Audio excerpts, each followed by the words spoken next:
They say boarding a plane reveals more about family than any holiday dinner. That morning in New York, I discovered what betrayal and justice really meant.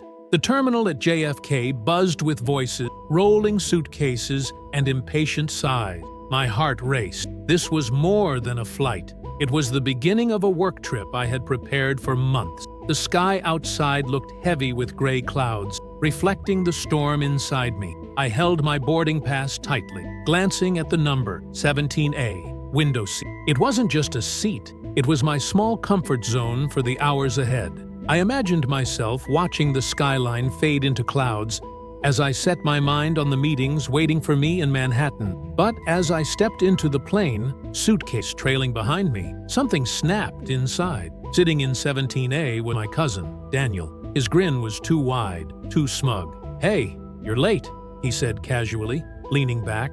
"So, I thought I'd take this one. You can grab another." My blood ran cold. I wasn't late. I was right on time.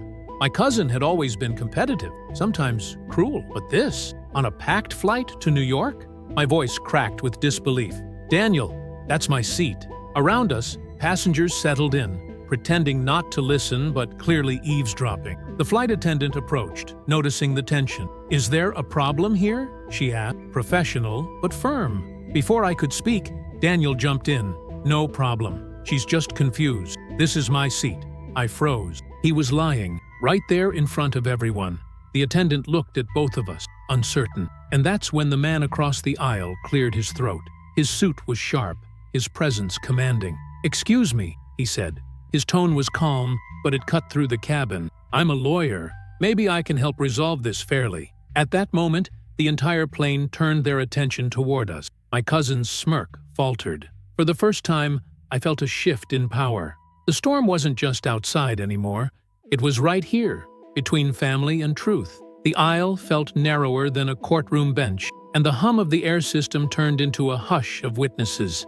I stood there with my boarding pass in my fist, Daniel lounging like the seat had always belonged to him. The man across the aisle, the lawyer, tilted his head, as if judging the opening statements. "Let's slow this down," he said, voice low and even. "Ma'am, may I see your pass? And sir, yours as well." The flight attendant nodded, grateful for the structure. "I'll verify in the system," she added, already pulling a small scanner from her apron pocket. I handed over my pass, fingers unsteady. 17A. Daniel fished a crumpled paper from his hoodie, tried smiling like the misunderstanding was charming. "You know how these things go," he said to the lawyer. "Sometimes the gate changes seats. I just sat where they told me." The lawyer didn't smile back. "Sometimes," he agreed, "but paper tends to tell the truth." The attendant scanned mine first, a soft chime. She looked at the screen, then at me. "Confirmed. Passenger, 17A, window." She turned to Daniel's slip. The scanner paused, then flashed red. "Sir, this is 17C, aisle," she said. "It's the same row, not the same seat." A murmur slid through the cabin. Daniel's jaw tightened. "They must have switched it at the gate," he insisted, louder now. "I checked in early. I should have gotten the window." "That's not how that works," the lawyer murmured, not unkindly. "Seat preferences aren't binding. Tickets are." Daniel shrugged, but his shoulders rose too high, too tense. "She'll be fine in the aisle." The attendant lifted her chin, no longer hesitant. "Sir, please move to your assigned seat." He didn't. He crossed his arms and stared at me. "Come on, we're family." And in that instant, the word family felt like a door slammed in my face. The lawyer glanced across the aisle at the attendant. "Would it help if I clarified the policy?" Her eyes softened with relief. "Please." He spoke so that only our section could hear, but the plane seemed to lean in. A boarding pass is a short-term contract between passenger and carrier. Interference with another passenger's assigned seat isn't just rude. It can be considered non-compliant. If this continues, the airline can involve security. Nobody wants that, especially not before takeoff. The attendant nodded. "Sir, final request. Please move to 17C." Daniel licked his lips, did a quick calculation. He could move now and keep his pride in the aisle, or fight and lose everything. He stood, but not to leave. He leaned forward, voice dropping to a private sneer. "You always think rules protect you," he said to me, "but rules protect people who know how to use them." The lawyer caught the glance, and something flickered in his eyes. He shifted, choosing his words like chess pieces. "Sir, if you prefer a window, I'll swap you mine." He showed his pass. 12A. Daniel blinked, surprised by generosity. "Seriously?" "Yes, but you'll apologize to her, and you'll hand your pass to the attendant so she can reseat you formally. No more improvising." The attendant's brows rose in cautious hope. "I can process that," she said. For a heartbeat, the deal hovered between us. I breathed, unsure whether to accept this kindness or insist on my original seat. The lawyer's gaze landed on me, asking the question he didn't speak. "Do you want the fight or the flight?" I stared at Daniel. The smirk returned, smaller, like a souvenir he couldn't stop carrying. If he took 12A, he'd get away with more than a view. He'd get away with the story. I got a better seat, and I'd carry the feeling that justice had been something negotiated, not given. "Thank you," I said to the lawyer, steadying my voice. "But no." I turned to the attendant. "I'd like my assigned seat." The lawyer's mouth lifted, almost a smile. "Then we let the record stand." The attendant squared herself. "Sir, you must move to 17C now. If you don't comply, I'll need to call the gate." Daniel looked past us, toward the forward galley, where 2 more attendants were watching. He exhaled, the sound a quiet surrender, or a new plan. "Fine." He stood fully, grabbing his backpack, stepping out into the aisle. "But we're talking about this later," he muttered. To me, not to her. A promise or a threat, I couldn't tell. I slid into 17A, the window cool beneath my palm. Outside, the clouds looked like they were moving, though we hadn't left the ground. The attendant thanked the lawyer with her eyes and scanned the reassignment, tidying the invisible paperwork of order. The row settled, seatbelts clicked like punctuation. As the plane inched from the gate, the lawyer spoke softly across the aisle. "You handled that well." I didn't feel like I did. "That's how it feels when you win by principle," he replied. "It costs clarity before it pays in peace." I nodded, throat tight. "Thank you for stepping in." He waved it off. "I prefer calm flights. I'm Mason, by the way." I told him my name, feeling it land in the quiet between us like something newly mine. As we taxied, Daniel leaned toward the aisle, pretending to rummage in his bag. His phone flashed, just for a second, a lock screen I'd seen at family dinners. A notification preview flickered. Something that wasn't a text and wasn't harmless. A name I recognized, a name that didn't belong to him. The seatbelt sign dinged. The engines rose in a low, building roar. I looked out the window, then back at my cousin's shoulders, tightening around that phone like a secret. I thought the worst of the morning had passed. I was wrong. The real turbulence hadn't started yet. The climb out of JFK felt endless, the cabin rattling with the rhythm of takeoff. My hands were still trembling from the confrontation, but my mind wasn't on the seat anymore. It was on Daniel, and the flicker of his phone that refused to leave my thoughts. I stole glances. He hunched over the screen, thumb darting quickly, his shoulders angled to block my view. But in the tiny reflection of the window, I caught a fragment, a message chain with my boss's name at the top. My chest tightened. Why would Daniel be texting her? The realization dropped like sudden turbulence. He wasn't just stealing my seat. He was trying to steal something bigger. I leaned back, trying to breathe through the roar of engine. Mason, the lawyer, noticed my unease. He leaned across the aisle, voice soft so no one else could hear. "Is he bothering you again?" I shook my head quickly. "Not exactly. It's just he shouldn't be in contact with someone he is."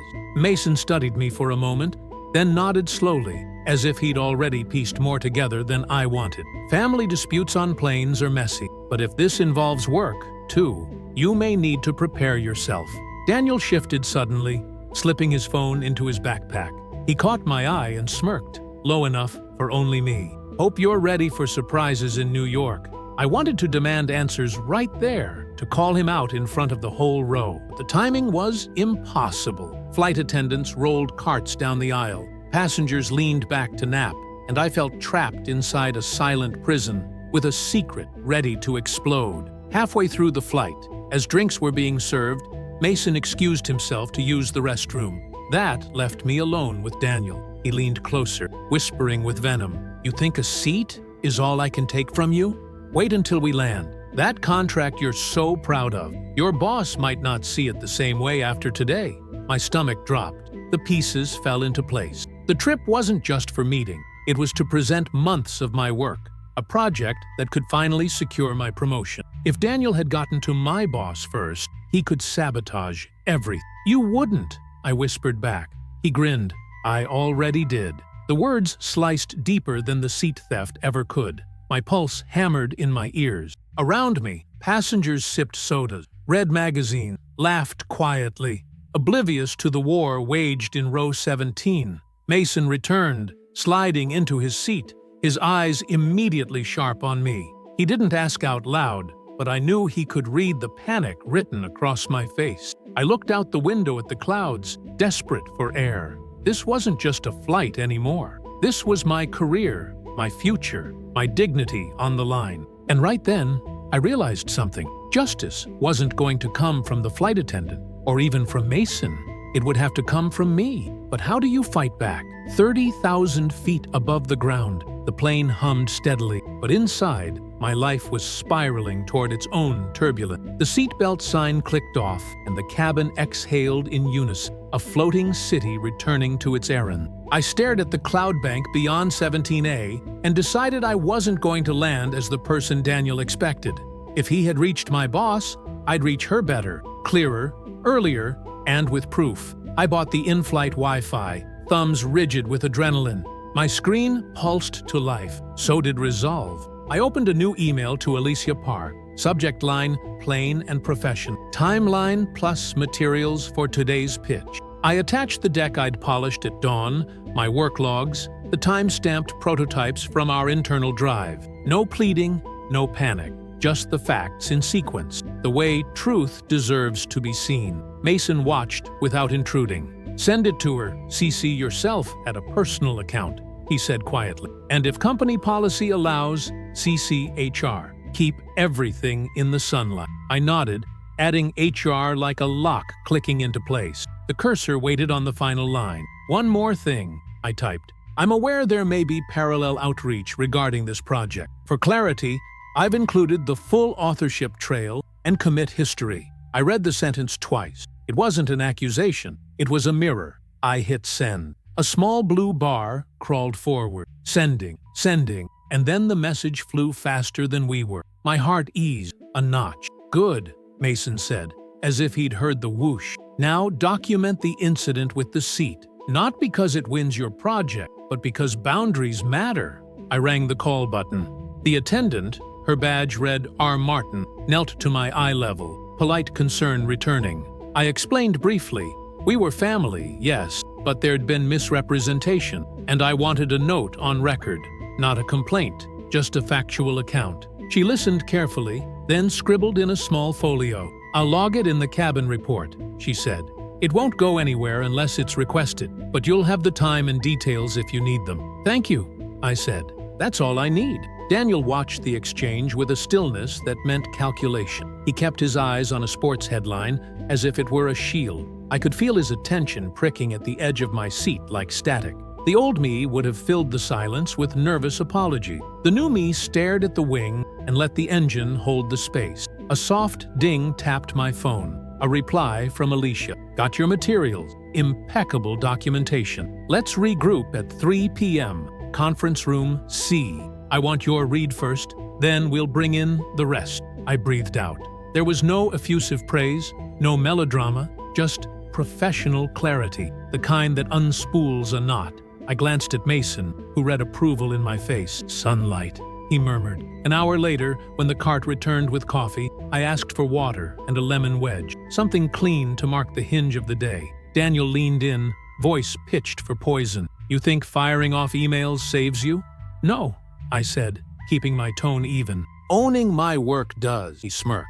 "Alicia and I have been talking for weeks." The words wanted to sting, they barely grazed. "Then she'll know my voice on the page," I said, and turned back to the window. Mason shifted, not to shield me, but to anchor the space. "Here's what happens when you land," he said, his cadence steady, like instructions before a verdict. "You walk straight to your meeting. Keep your statements factual, your face calm. If you're asked about family, say, 'I won't discuss private matters at work.' Then pause. Silence is a tool." "I can do that," I said. "You already are." I opened my notes app and drafted a clean, bullet point timeline: conception, research sprints, stakeholder feedback, prototype pivots, metrics, risk, mitigations. It was the architecture behind the presentation, the steel that held the glass. I added 2 lines at the end. For me alone: you earned this. Speak like it. Clouds parted beneath the wing, revealing a seam of coastline and the slate slice of the Atlantic. The captain announced our descent. Seat backs clicked upright like a symphony of decision. The city gathered in the distance. Bridges, stacks, the geometry of resolve. Another vibration. A second email from Alicia. Heads up. There's been noise around authorship. We'll address it cleanly. Bring your commit record. A fair wind at my back.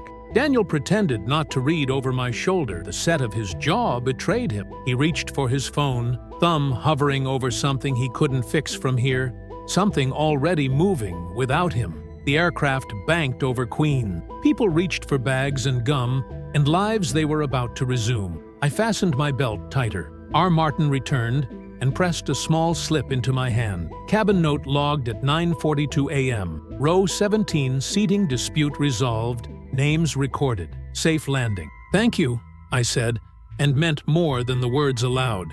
Wheels kissed runway. Applause flickered, then died. New York reminding everyone we don't clap for gravity doing its job. We taxied long enough for second thoughts. I saved none for myself.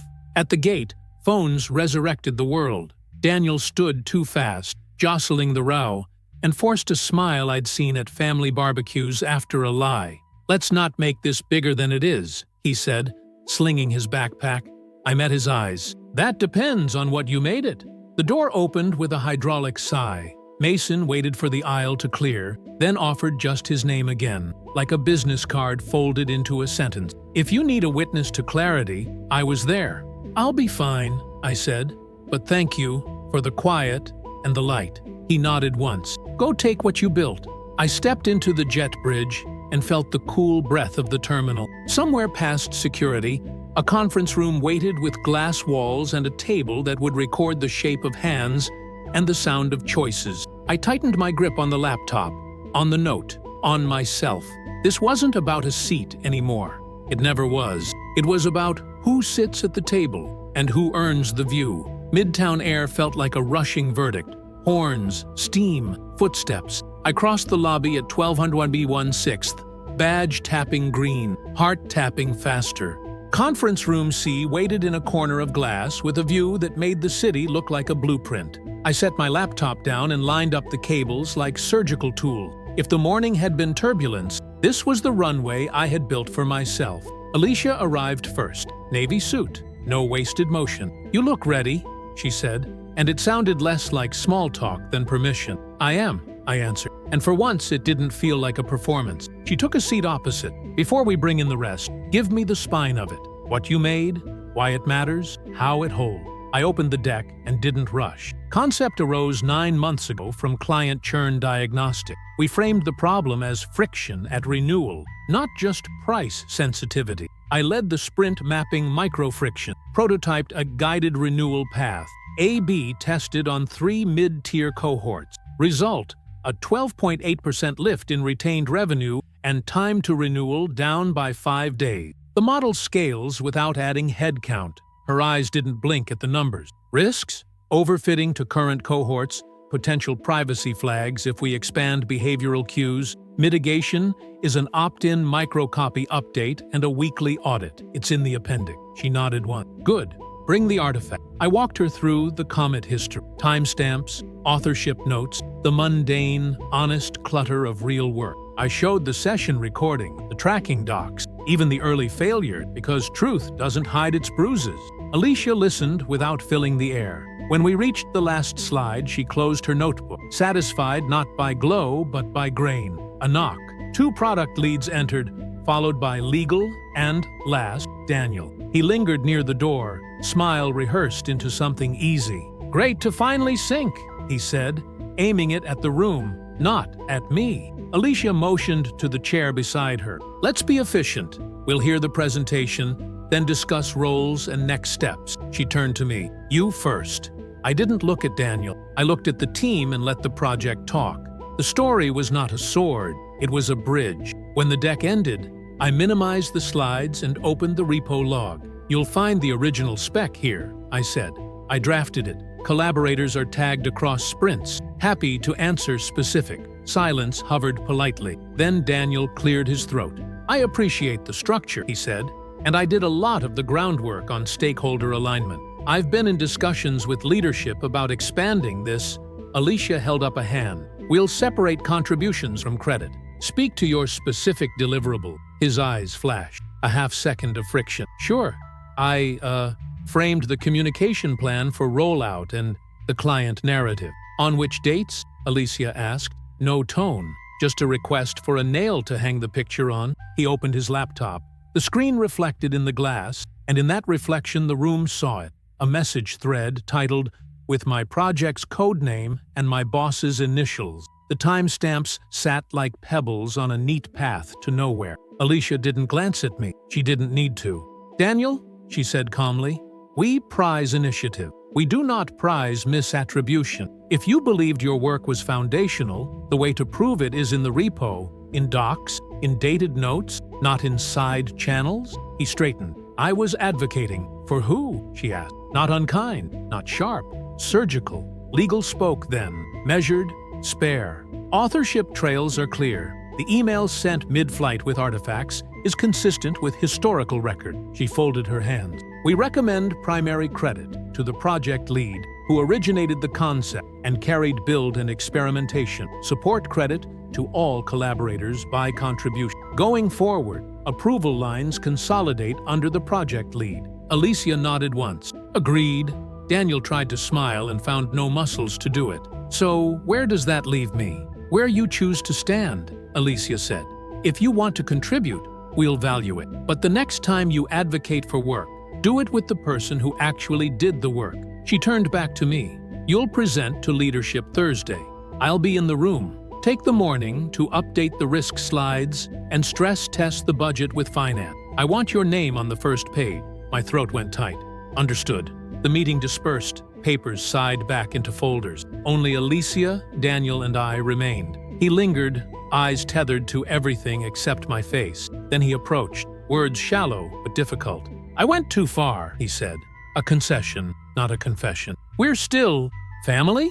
I finished. The word didn't slam this time. It just stood there, waiting for meaning. "Family tells the truth." He nodded once, small and human. "I'll send a note acknowledging your lead." "You'll send it to the team," I said, and not unkindly, "and copy yourself." In the hallway, the city glared bright as a verdict already written. I pressed the elevator button and exhaled all the air I'd been saving since row 17. The doors opened. Alicia slipped in beside me. We watched floors fold past in stainless steel silence until she spoke, eyes on our reflection. "Good work," she said. "On the product, yes, but more on the posture." I managed a smile. "Thank you for the room to stand up." "You made the room," she said, and the doors parted on a floor where the afternoon smelled like coffee and second chances. I stepped out into it lighter, not triumphant, steadier. The kind of steady that comes when you realize justice isn't a thunderclap. It's a series of clear lines drawn in glass and kept there. That night, back in my apartment overlooking the East River, the city lights felt less like noise and more like proof that I belonged here. I slipped off my shoes, dropped my bag, and finally let the fatigue catch up. But sleep wouldn't come. Not yet. My phone kept lighting up with unread messages, some from coworkers congratulating me on the project credit, some from Daniel. I scrolled. "We should talk. You know I didn't mean to hurt you. We're still family." Each line felt like déjà vu from the cabin, the same script rewritten in smaller fonts. I didn't reply. Instead, I opened my laptop and reread Alicia's follow-up. "Proud of your clarity today. Let's keep building. Presentation Thursday at 10. P.S. Well handled in a very difficult context." The words steadied me. Around midnight, I stepped onto the balcony. The air smelled like rain off the river, cool and metallic. Down below, sirens wove through traffic, New York's constant heartbeat. I leaned on the railing and thought of Mason, the lawyer. His seat, his calm, his insistent sunlight. Without him, maybe I'd still be wrestling with Daniel in row 17, letting anger set the term. The next morning, I woke early and jogged through Central Park. As my shoes struck the gravel, I felt the residue of turbulence lifting off me, one stride at a time. The city was awake, but not yet noisy. Dogs bounded, runners nodded. The lake mirrored the sky. I thought about how a single choice, standing firm for 17A, had cascaded into defending my work, my reputation, and something even harder to measure, my voice. At the office, HR asked for a private meeting. I braced myself, but the tone was gentle. "We just want to close the loop," the rep said. "Your cousin's outreach created confusion, but you handled it correctly. Transparent documentation, respectful tone. That matters." She paused. "Would you be comfortable if we filed this as an internal case study for professional conduct?" I blinked, surprised. "Yes," I said, "if it helps someone else." Later that day, I passed Daniel in the lobby. He stood by the revolving doors, scrolling, pretending not to see me. But when our eyes met, he didn't smirk this time. He just nodded, as if conceding, not defeat, but recognition that the story had been written differently than he'd planned. I nodded back. It wasn't forgiveness, not yet, but it was space for tomorrow. Back upstairs, I drafted slides for Thursday. The data shone cleaner now, not just numbers, but testimony. Behind every chart was the choice I'd made to defend myself without shouting, to claim my space without stealing anyone else's. That evening, as the sun set gold across the skyline, I sat by the window with a notebook. At the top of the page, I wrote, "Lessons from 30,000 feet." Then, one by one, family doesn't excuse disrespect. Silence can be strength when paired with clarity. The truth is strongest when written down. Justice is rarely dramatic. It's consistent. You don't just fight for a seat. You fight for your name. I closed the notebook, feeling lighter than I had in months. Tell me, have you ever faced someone close trying to take credit for your work? How did you handle it? Share your story below. I'd love to hear it. Thursday morning arrived like a verdict. Crisp, clear, undeniable. I walked into the conference hall with my laptop balanced against my chest, and a calm I hadn't owned before. Glass walls framed the skyline, the river glinting like a vein of steel. Leadership sat around the long table, pens aligned, eyes expectant. Alicia gave me a nod. "You're up," I began, not with drama, not with defense, but with design.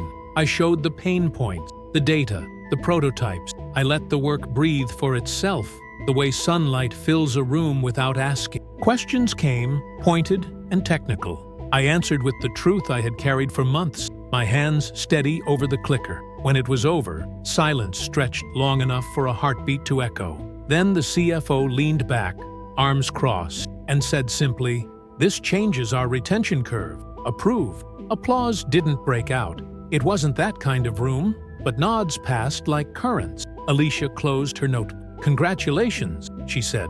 "You've earned the lead." I exhaled. Not relief, not triumph, something quieter. A sense of having arrived where I belonged. Later, in the hallway, I spotted Daniel waiting by the elevators. He looked smaller than he had on the plane, shoulders caved in against the weight of choices. For a moment, I considered walking past him, but I stopped. He cleared his throat. "I sent the note to the team." "I know," I said. "I wanted more than my share," he admitted, "and I thought if I pushed hard enough, I could take it." "Seats don't work that way," I replied. "Neither does credit." He looked away, ashamed. "We're still family?" I thought about row 17, about Mason's calm voice, about Alicia's steady question, about the city lights on my balcony. Finally, I said, "Family tells the truth. If you can do that, then yes." The elevator opened. He stepped in, and for the first time in days, the smirk was gone. Only silence remained. And honest. That evening, I returned home and sat by my window. The East River shimmered under the sunset, planes arcing toward JFK in silver lines. I thought of the seat that had sparked it all, 17A, a simple rectangle of fabric and view. It wasn't about comfort. It was about claiming the space I had earned, refusing to let someone rewrite my story. I lifted my notebook and added one final line beneath the lessons. Sometimes, the smallest battles teach you how to win the wars that matter. Outside, a jet roared overhead. I didn't look away. I knew now that whatever came, boardrooms, airports, family storms, I would sit in my own seat, no matter who tried to take it, and I would never give it up again.